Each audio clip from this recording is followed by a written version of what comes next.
Sir Christopher Lee. Picture this. A film set in New Zealand, cameras rolling, and an 81-year-old man suddenly stops everything mid-scene to correct the director.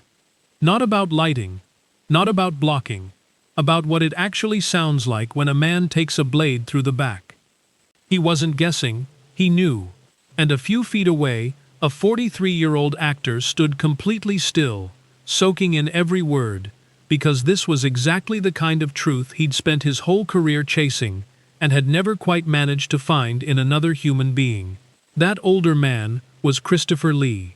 That younger actor was Viggo Mortensen, and what happened between them on that set turned into one of the quietest, strangest, most beautiful friendships in movie history.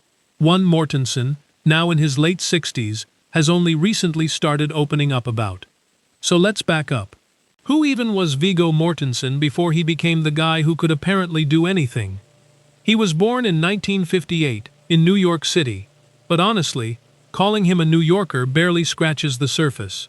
By the time he was 3 years old, his family had already dragged him through Venezuela, Denmark, and Argentina. Argentina is the one that stuck. He fell so hard for the place that Spanish basically became a second mother tongue for him, not a class he took in school. When his parents split up, he was 11, and he moved back to New York with his mom and brothers. He eventually finished college at St. Lawrence University in 1980, and then he just wandered. England, Spain, Denmark, a string of odd jobs that didn't add up to a plan. Eventually he drifted back to New York, thinking he was going to audition for a play. Turned out it was actually an acting school. One mix-up, and suddenly he had a career he never really applied for. His first time on screen was a blink-and-you'll-miss-it role in Witness back in 1985, alongside Harrison Ford. Nothing special. But here's the thing about Mortensen.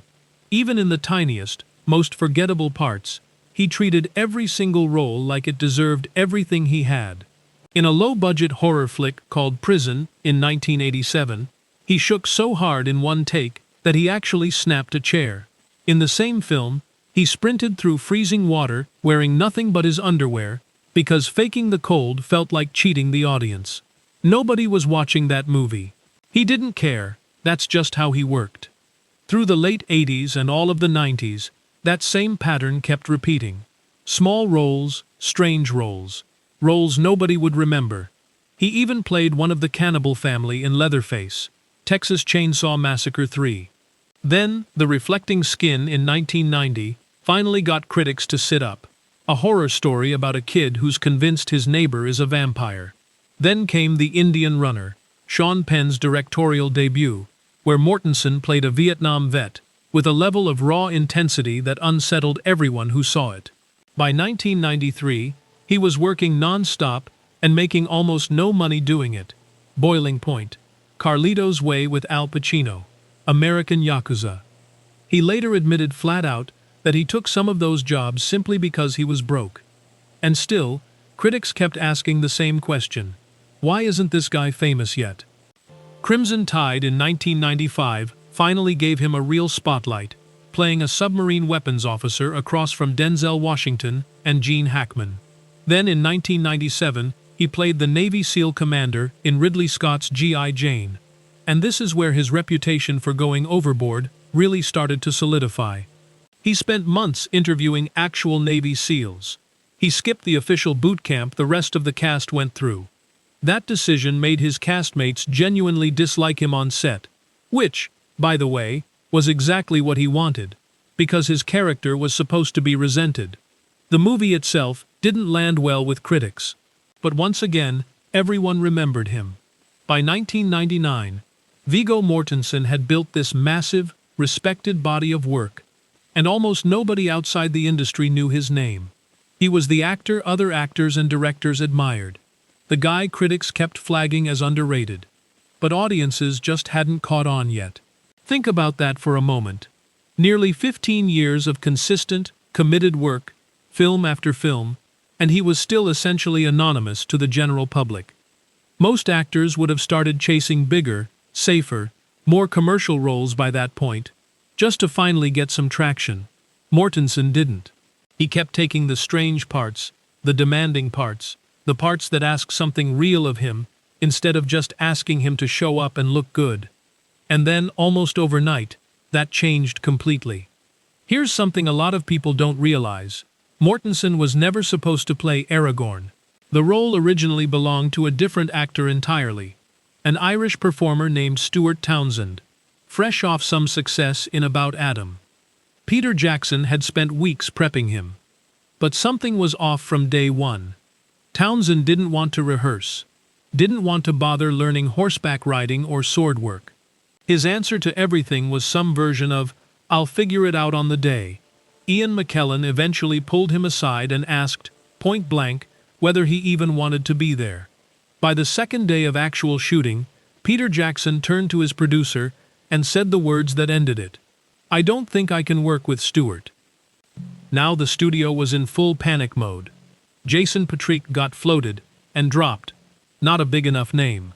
Russell Crowe, riding high off Gladiator, turned it down because he didn't want to get boxed into another period epic.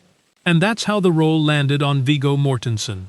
A guy who happened to be an outdoorsman, an experienced horseman, and someone already steeped enough in European folklore that Tolkien's mythological roots weren't some foreign language to him. But get this, Mortensen almost said no. He had a young son, Henry, and the shoot meant months in New Zealand, at a time in his son's life he really didn't want to miss. He mulled it over without much enthusiasm, the way any dad would when a job pulls him away from the thing that actually matters most. And then his own kid talked him into it. Henry was already obsessed with the books, and when he found out his dad was hesitating, he wasn't having it. Basically, "Are you seriously going to deny me the chance to have my dad be Aragorn?" Mortensen has told that story over and over since, still sounding a little stunned by how easily his son cut through weeks of overthinking. He hadn't even read the books at that point. He said yes, because his kid asked him to, not because he understood what he was signing up for. Within days, he was on a plane. No rehearsal, no relationship with his co-stars, and honestly, no real grip yet on who this character was supposed to be. Peter Jackson has admitted that you can actually see that uncertainty in Mortensen's earliest scenes, especially the introduction at the Prancing Pony, where Frodo and Sam are waiting for an Aragorn who, days earlier, hadn't even been cast. But here's the twist: a lot of fans have pointed out over the years that rawness actually made the performance better, not worse. Think about where Aragorn is at that point in the story. A man hiding from his own destiny, uncomfortable in his own skin, avoiding being truly seen. An actor thrown in with zero prep time and none of that false, rehearsed confidence gave Jackson something you can't fake your way into. That flicker of hesitation in Mortensen's eyes wasn't a mistake that needed fixing. By complete accident, it was exactly right. It didn't take long for things to click. By the Weathertop confrontation with the Ringwraiths, Jackson could see it happening in real time. Mortensen leaning into that animal-haunted edge underneath Aragorn's nobility. That famous shot of him swinging a torch straight at the camera, totally improvised. He'd found the character. And once he found him, he didn't let go. He trained on horseback so intensely that he bonded with his horse and just bought the animal once filming Wrapped, and then bought Arwen's horse too, for Liv Tyler's stunt double, because nobody else was willing to match the asking price. He refused to fight with rubber or aluminum props, insisting on a real steel sword instead, and trained with it constantly, even off-set, which led to more than one awkward run-in with local police.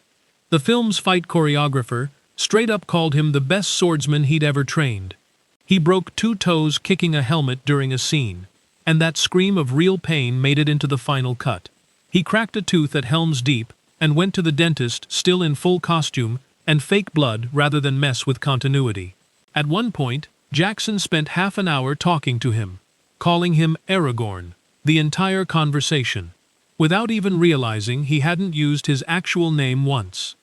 It was in the middle of all that obsessive, borderline unreasonable commitment to making the fantasy feel real that Mortensen met someone who didn't need to try that hard. Because for Christopher Lee, realism wasn't a technique, it was memory. Christopher Lee was born in 1922 in Belgravia, London, the son of an Italian contessa and a British Army officer.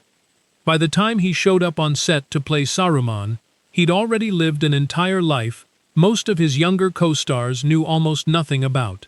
He joined the Royal Air Force in 1941 and served through the whole of the Second World War, working his way up to flight lieutenant as an intelligence officer.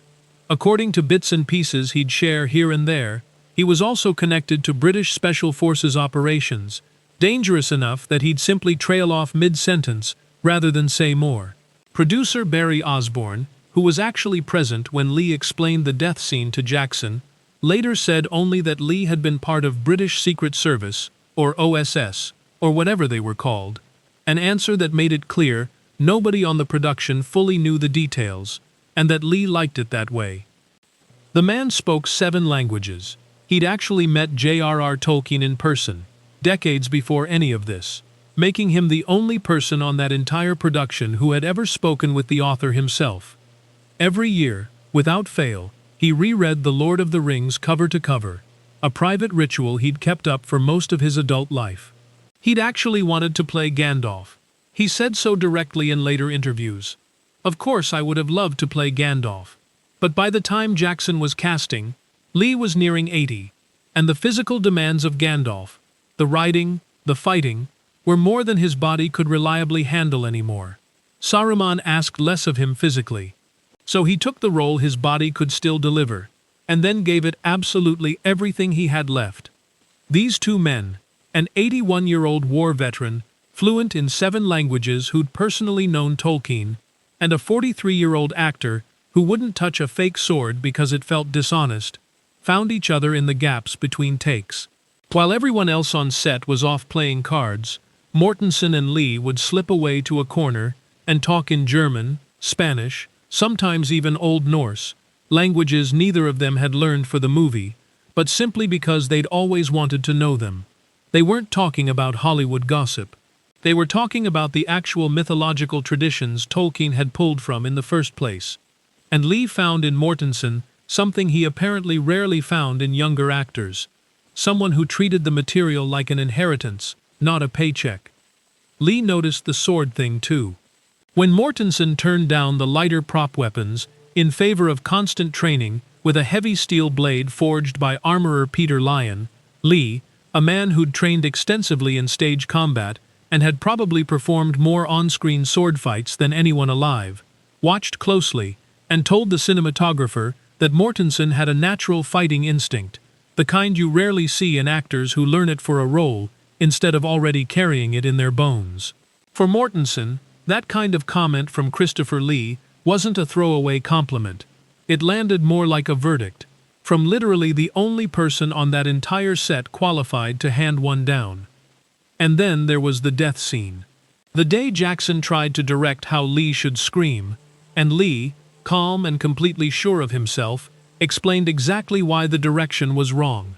He had heard, once, for real, exactly what a man sounds like when a blade goes into his back from behind. There's no room in your lungs for a scream. It comes out as one short, choked exhale, forced, not chosen. Jackson, to his credit, didn't argue the point. He let Lee play it the way Lee knew it had to be played, because Lee wasn't performing a guess. He was performing a fact he'd paid for decades earlier, in circumstances none of the younger cast around him could even picture. Mortensen has said, looking back, that what Lee brought to that set was a kind of weight no acting school could ever teach you. The sheer experience of standing near someone who carried real war inside a fantasy story about war.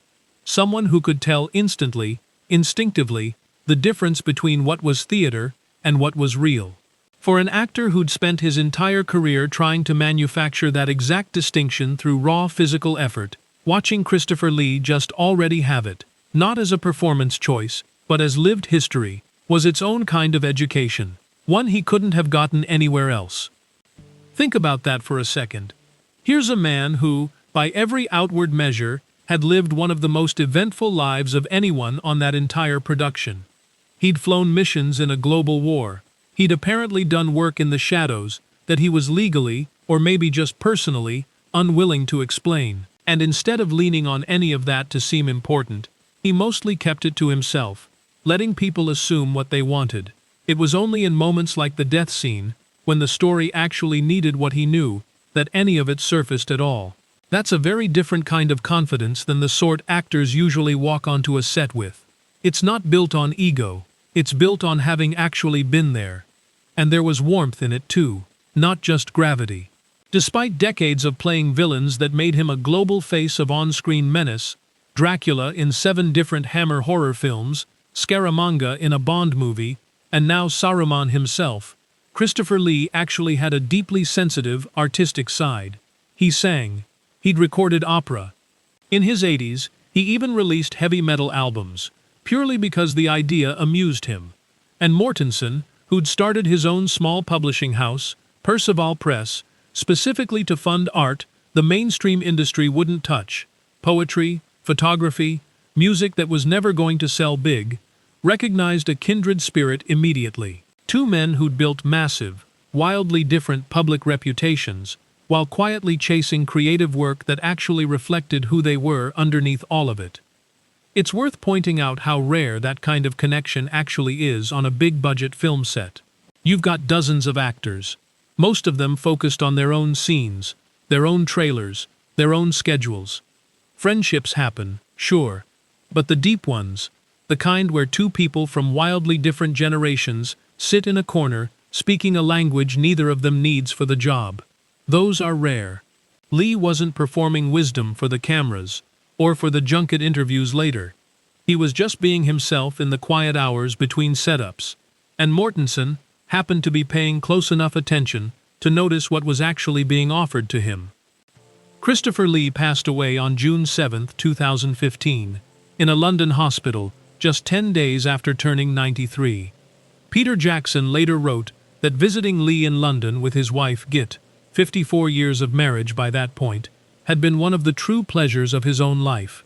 Hours spent listening to stories he knew he'd never get to hear in full. In the years after The Lord of the Rings, Mortensen did exactly what you'd expect from someone who'd spent his whole career avoiding the easy path. He refused to cash in on his fame. He turned down franchise offers left and right, calling a lot of them predictable and thin. He didn't come back as Aragorn for The Hobbit, since the character wasn't even in that book, and shoehorning him in would have been the exact kind of compromise he'd spent his career avoiding. Instead, he went chasing work that was harder, stranger, and far more personal. In 2005, he made A History of Violence with David Cronenberg, the first of 4 films they'd make together, and called it the best film of his career.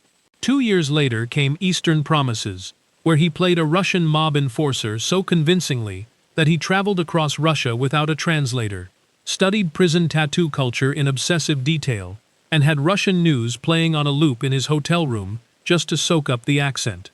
That role earned him his first Oscar nomination. He kept picking difficulty over comfort, again and again. For The Road in 2009, adapting Cormac McCarthy's brutal post-apocalyptic novel, he dropped roughly 30 pounds and slept in his character's filthy clothes between takes. At one point, someone actually mistook him for a homeless man and tried to ask him to leave a store during filming. In Captain Fantastic in 2016, he played an off-grid father raising 6 kids with so much warmth and intensity it earned him a second Oscar nomination. And then in 2018 came Green Book, where he flipped everything and gained 20 pounds to play Tony Lip, the real-life Italian-American driver who chauffeured black pianist Don Shirley through the segregated South in 1962. He put the weight on mostly through pizza and pasta, insisted on actually eating in nearly every food scene instead of faking it, and folded a whole pizza into quarters on camera because that's genuinely what the real Tony Lip used to do. The film won Best Picture. Mortensen picked up his 3rd Oscar nomination. At one point in that film, his character says something like, "Whatever you do it all the way. When you work, work. When you laugh, laugh. When you eat like it's your last meal."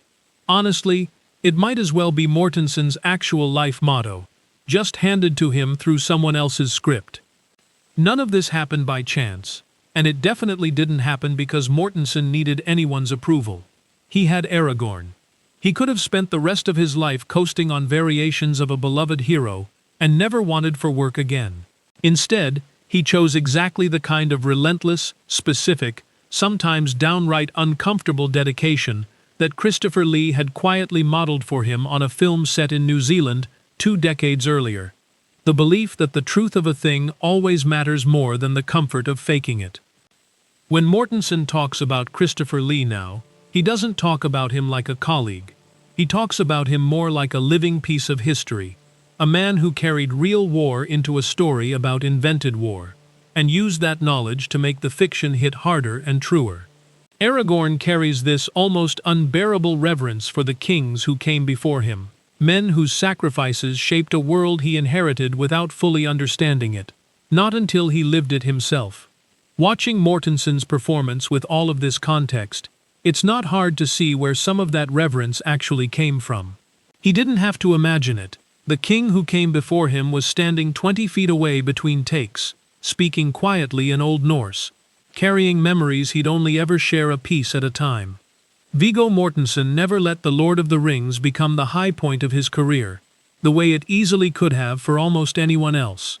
But out of everything that trilogy gave him, the horses, the sword he still owns to this day, the career that followed, what he actually chooses to talk about now, in his late 60s, is an 81-year-old man, in a wizard's robe, who knew exactly what it sounded like when someone gets stabbed in the back, and who was generous enough to pass that knowledge on to the one young actor on set, paying close enough attention to realize what he was actually being given. So here's something worth sitting with for a second. Is there someone in your life who taught you something real just by being exactly who they were, without ever trying to teach you anything at all?